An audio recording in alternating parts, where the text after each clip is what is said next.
शांति। आज 16 जून 2023। बाबा कहते बच्चे जैसे वो सन्यासी घर बार छोड़कर अपने परिवार से मोह हटाकर परमात्मा में अपना बुद्धि योग लगाने का प्रयास करते हैं, लेकिन वो मोह छोड़ने के लिए क्या करते हैं? अपने घर परिवार को छोड़ते हैं। लेकिन बाबा कहते हैं तुमको घर गृहस्थ में रहते सब कर्म करते एक बात को याद करना है, नष्टो मोहा बनना है। बाबा कहते कोई ऐसा कर्म नहीं करना जिससे हमें श्राप लग जाए, अर्थात हमारी की कमाई चट हो जाए। तो बाबा हमको अभी पुरुषार्थ कराकर 21 जन्मों का वर्षा देने आए हैं। तो आज के महावाक्य हैं, बाबा कहते मीठे बच्चे साइलेंस के आधार पर तुम विश्व में एक धर्म एक राज्य की स्थापना करते हो। ये है साइलेंस का घमंड। प्रश्न है, सारी दुनिया अपने आप को श्रापित कैसे करती है? और बच्चे कैसे करते हैं? सारी दुनिया भगवान को सर्वव्यापी कह अपने आप को श्रापित करती है, और बच्चे बाबा बाबा कह यदि काम अग्नि से स्वयं को भस्म करते तो वो श्रापित हो जाते, माया का थप्पड़ लग जाता। बाबा कहते हे मीठी लाडली आत्माओं, अब सतो प्रधान बनो, भस्मासुर नहीं। ओम शांति। बच्चे जानते हैं हम अभी अंधियारे से रोशनी में जाते हैं। चंद्रमा की रोशनी ऐसी है जैसे सूक्ष्म बता, सूर्य निकलता है तो उसकी तपत हो जाती है, चंद्रमा शीतलता देता है। अब ये लाइट तो इन आंखों के लिए है, आत्मा को भी आंखें हैं, आत्मा को बुद्धि की आंख मिलती है। आत्मा जानती है बरोबर अभी हम बेहद के बाप को जानते हैं, और इन आंखों से ब्रह्मा रथ जिसमें शिव बाबा प्रवेश करते हैं उनको भी जानते हैं। तुम बच्चों को पहचान हुई है। ये पहचान तब होती है जबकि सम्मुख मिला जाता है। नंदीगण भागीरथ भी कहते हैं नंदीगण हमेशा बैल को दिखाते हैं और भागीरथ मनुष्य को दिखाते हैं। एक शंकर का चित्र भी दिखाते हैं, समझते हैं उनसे गंगा आई। अब पानी की गंगा तो है नहीं, ये तुम अब जान गए हो। अभी तुम ब्राह्मणों को सभी शास्त्रों का ज्ञान है, सभी वेद ग्रंथ उपनिषद आदि का तुम सार समझते हो। कई बच्चियां हैं जिन्होंने कभी कोई शास्त्र पढ़ा ही नहीं, सुना भी नहीं, परंतु सब वेद शास्त्रों के सार को अभी समझ रही है। अनपढ़ और ही पढ़े लिखे से दिखे जाते हैं। अनपढ़े आगे पढ़े हुए भरी होंगे। समझा? एक है दुनिया की पढ़ाई, एक है भगवान की पढ़ाई। बाबा यहाँ कहते हैं दुनिया के हिसाब से जो अनपढ़ है लेकिन भगवान के पढ़ाए हुए वेद शास्त्रों का सार जो समझ लेते हैं, उनके आगे तो दुनिया की पढ़ाई पढ़े हुए भी भरी ढोएंगे। तो इसलिए बाबा कहते हैं अनपढ़े आगे पढ़े हुए भरी ढोएंगे, नहीं तो अनपढ़े पढ़े के आगे भरी होते हैं। डिफरेंस समझ में आया? एक तो दुनिया की पढ़ाई पढ़ते हैं, एक भगवान की पढ़ाई पढ़ते हैं। तो बाबा कहते हैं दुनिया की जिसने पढ़ाई नहीं पढ़ी, केवल भगवान की पढ़ाई पढ़ी, उनके आगे पढ़े लिखे भरी होते हैं। नहीं तो होता क्या है? अनपढ़े पढ़े के आगे भरी होते हैं। यहाँ ये वंडर है, कुछ नहीं पढ़े हुए सब वेद शास्त्र धर्म भक्ति के कर्म कांड को जानते हैं। मनुष्य वानप्रस्थ अवस्था में गुरु करते हैं। फिर वह बैठ उनको शास्त्र सुनाते हैं।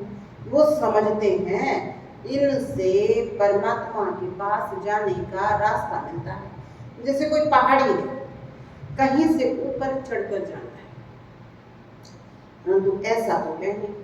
अब दुनिया वाले क्या कहेंगे कि भगवान पर जाने के लिए अनेक रास्ते हैं, कोई किसी रास्ते को अपना ले।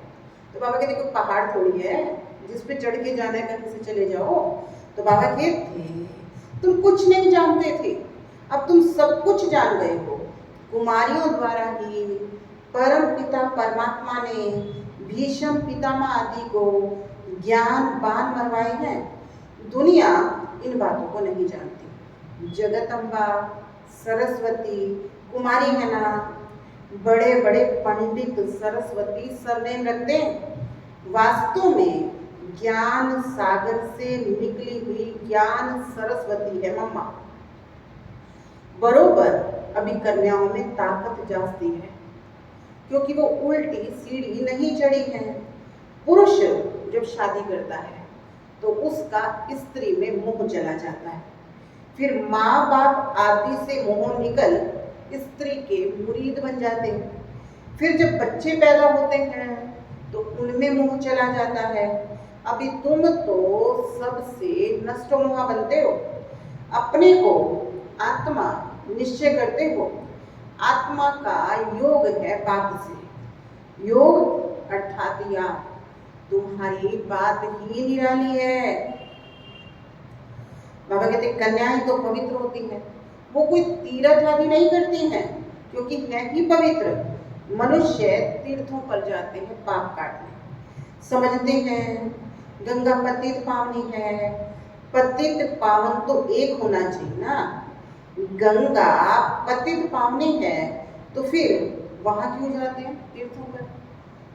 वहां देखने जाते हैं, कहते तीर मारा गंगा नदी, कुछ ना कुछ गौमुख आदि बनाकर रखते हैं। तो बाप बैठ समझाते हैं बच्चे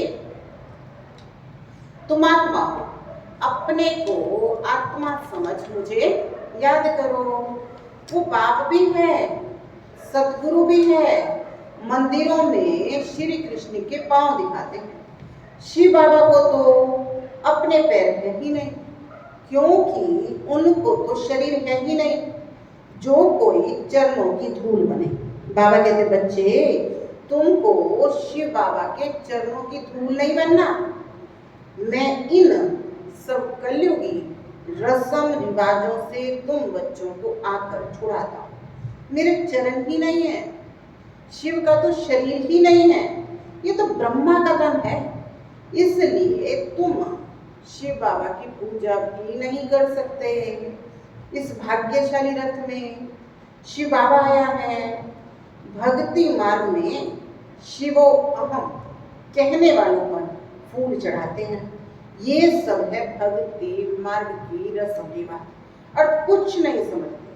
कहते हैं स्त्रियों को लिंग की पूजा नहीं करनी चाहिए, परंतु वो कौन है ये समझते भी नहीं है। बाबा कहते वास्तव में शिव कोई ऐसा लिंग रूप थोड़े है, वो तो स्टार है। उनकी पूजा क्यों नहीं कर सकते? बाबा कहते जो ये बंधन लगा दिया कि बहनें नहीं कर सकती, बाबा कहते क्यों नहीं कर सकते? कर सकते हैं ना। बाबा कहते शिव माना परम पिता कल्याणकारी, वास्तव में उसकी पूजा बहुत होनी चाहिए। शिव कल्याणकारी एक ही है, वही पतित से पावन बनाते हैं, सबका कल्याण करते हैं। जो पहले नंबर में लक्ष्मी नारायण थे वही 84 जन्म ले पतित बने हैं, तो सब पतित हो गए। सतो प्रधान से सतो रजो तमो में सब आ गए। सबका कल्याण करने वाला एक बाप है। इस समय मनुष्य सब पतित बने हैं, पहले आने से पतित नहीं होते हैं, पहले तो पावन होते हैं। ये बाप बैठ समझाते हैं मेरे लाडले सिकिलदे बच्चे व शालीग्रामों, सुनते हो बाप इस मुख से क्या कह रहे हैं, और कोई तो कह ना सके, कोई सन्यासी आदि कह ना सके कि हम एवर पावन इस शरीर द्वारा तुम आत्माओं से बोल रहा। बाप ही कह सकते हैं। कई बाबा बाबा कहकर फिर भस्मासुर बन जाते हैं। माया थप्पड़ लगा देती है तो अपने को भस्म कर लेते हैं। काम अग्नि है ना, बाप पाकर इस भस्मासुर पने से छुड़ाते हैं। समझाते हैं, मीठे मीठे बच्चे, तुम मेरी संतान हो, तुम ब्रह्मांड में रहते हो, वहां तुम अशरीरी हो, इसलिए कोई संकल्प विकल्प नहीं चलता है। फिर पार्ट में आते हो, ये भी ड्रामा बना हुआ है, अभी तुम्हारी प्रारब्ध खड़ी है, तुम हो त्रिकालदर्शी। ये संस्कार तुम्हारे यहाँ प्राय लोप हो जाते हैं, ये ज्ञान वहां नहीं रहेगा। जब तक यहाँ हो तो ज्ञान है। समझो, कोई यहाँ से संस्कार ले जाते हैं, वो फिर इमर्ज होते हैं, तो उस अनुसार फिर इस शक्ति सेना में आकर दाखिल हो सकते हैं। लड़ाई में लोग हमेशा जैसे थोड़ा बड़ा होने से कोई मिलिट्री में दाखिल हो जाते हैं, कोई को यहाँ आना होगा तो संस्कार जो लेकर के आते हैं उस अनुसार अच्छे घर में जाकर जन्म लेते हैं। फिर ऐसे संस्कारों वाले छोटे बच्चे भी यहाँ आ जाते हैं। फिर स्वर्ग में नया जन्म लेंगे तो यहाँ के संस्कार खत्म हो जाएंगे, फिर राजधानी के संस्कार आएंगे प्रारब्ध भोगने के लिए। ये संस्कार मर्ज होते हैं। कई बच्चों का बहुत लव रहता है तो आत्मा देखकर खुश होती है, परंतु ऑर्गन्स छोटे होने के कारण बोल नहीं सकती है।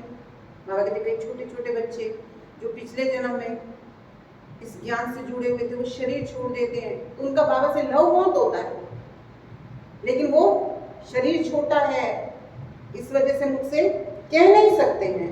हाँ, तो बाबा कहते जैसे जैसे बड़ा होता जाएगा तो उसके संस्कार इमर्ज होते जाएंगे।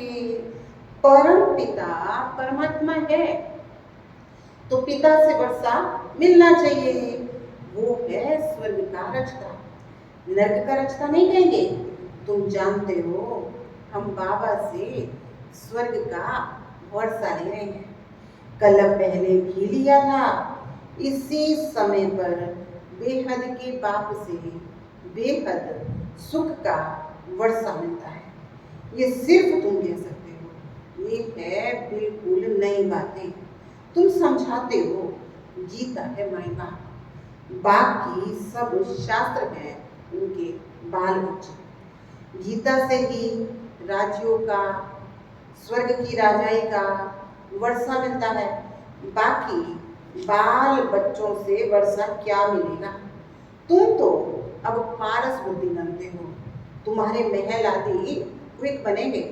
बाबा कहते तुम्हारे महल आदि क्विक बनेंगे। तुम्हारा है साइलेंस का घमंड, उनों का है साइंस का घमंड। तुम सर्वशक्तिवान बाप से राजाई लेते हो, भारत के तुम मालिक बनते हो। ये हमेशा बुद्धि में रखो, विश्व का रचता हमको विश्व का मालिक बनाने के लिए बढ़ाते हैं। 1 सेकंड में जीवन मुक्ति देते हैं, तो क्या 1 सेकंड में बाप इसमें प्रवेश नहीं कर सकेंगे। बाबा कहते आत्मा एकदम फ्लाइंग स्क्वाड है। बाबा कहते 1 सेकंड में एक शरीर छोड़ती है दूसरा ले लेती है कितना छोटा सा स्टार। पुनर्जन्म तो सभी मानेंगे। तुमने कितने पुनर्जन्म लिए? 84 जन्मों में जरूर आना है। जो बिल्कुल पतित शुद्र बुद्धि है वो आकर फिर से स्वच्छ बुद्धि बनते हैं। स्वच्छ बुद्धि का संग जरूर स्वच्छ ही बनाएगा। अभी तुम मास्टर ज्ञान सागर ठहरे, जो बाप के गुण हैं वो तुम धारण करते हो। तुम भी कहते हो मन मना भव, तो तुम्हारी आत्मा स्वच्छ होती जाएगी। बाकी दिव्य दृष्टि की चाबी केवल बाप के पास है। तुम मनुष्य से देवता बनते हो, इसलिए बच्चे को भी ताज दिखाते हैं, नहीं तो छोटे बच्चे को ताज नहीं होता, वह प्रिंस ही देखते हैं। माताएं साक्षात्कार में देखती हैं, हम जाकर महारानी बनेंगी। ज्ञान से भी समझ सकते हैं। अभी हमारी आत्मा पतित है। मैं कारपेंटर हूँ, मैं गरीब हूँ, ये आत्मा होती है। अभी तुम जानते हो शिव बाबा द्वारा हम देवता बन रहे हैं। आत्मा पतित और पावन बनती है। अभी मैं आत्मा पतित हूँ तो शरीर भी पतित है, खाद पड़ी है। ऐसे ऐसे अपने साथ बैठकर विचार सागर मंथन करते रहना चाहिए, फिर आदत पड़ जाएगी। विचार सागर मंथन तुम बच्चों को करना है। राइट क्या है, रॉन्ग क्या है? अपने को आत्मा निश्चय करना है। मैं ब्राह्मण हूँ। शरीर द्वारा आत्मा को बुलाते हैं, शरीर को क्यों नहीं बुलाते? बाबा कहते हैं मैं कौन हूँ? आत्मा। शरीर द्वारा किसको बुलाते? आत्मा को बुलाते हैं। शरीर क्यों नहीं बुलाते? खिलाते भी आत्मा को है। अच्छा, आत्मा कैसे खाएगी? ब्राह्मण के शरीर द्वारा खाएगी ना। स्त्री समझती है कि पति की आत्मा को बुलाया है। किसी को स्त्री में प्यार होता है तो उसकी आत्मा को बुलाते हैं, तो समझते हैं अब हम इसको क्या सौगात दें। किसी ने शरीर छोड़ दिया, उससे प्यार है तो क्या सोचते, हम इसको क्या सौगात दें। फिर उसको अंगूठी या फुल्ली पहना देते हैं, सोने की कोई गिफ्ट कर देते हैं। है तो आत्मा, शरीर तो नहीं आ सकता ना। वास्तव में आत्मा भी आती नहीं है। ये सब ड्रामा में मूल है, एक खेल है। वो समझते हैं फलाना आया हुआ है, मैं उसको खिलाता हूँ। बड़े आदमी को धूमधाम से खिलाते हैं। हम किसी के कनागत करते हैं, दिन करते हैं, तो जितना बड़ा आदमी उसका उतने बड़े धूमधाम से बरसी कनागत करेंगे। तो बाबा कहते हैं बड़े आदमियों को धूमधाम से खिलाते हैं, ये रस्म रिवाज है। वास्तव में ब्राह्मणों को कभी नौकरी नहीं करनी है। लौकिक में भी अगर हम देखें तो पहले ब्राह्मण कभी नौकरी नहीं करते थे। बाकी जितने भी वर्ण हैं उनका काम होता था उनके पालन पोषण की व्यवस्था करना। लेकिन बाबा कहते कि आज वो ब्राह्मण कैसे हो गए? वो ब्राह्मण रहे नहीं, उनके पास ज्ञान रहा नहीं। और किन ब्राह्मणों की बात है? बाबा कहते तुम ब्राह्मणों की बात है। तो बाबा कहते तुम ब्राह्मणों को भी नौकरी नहीं करनी है।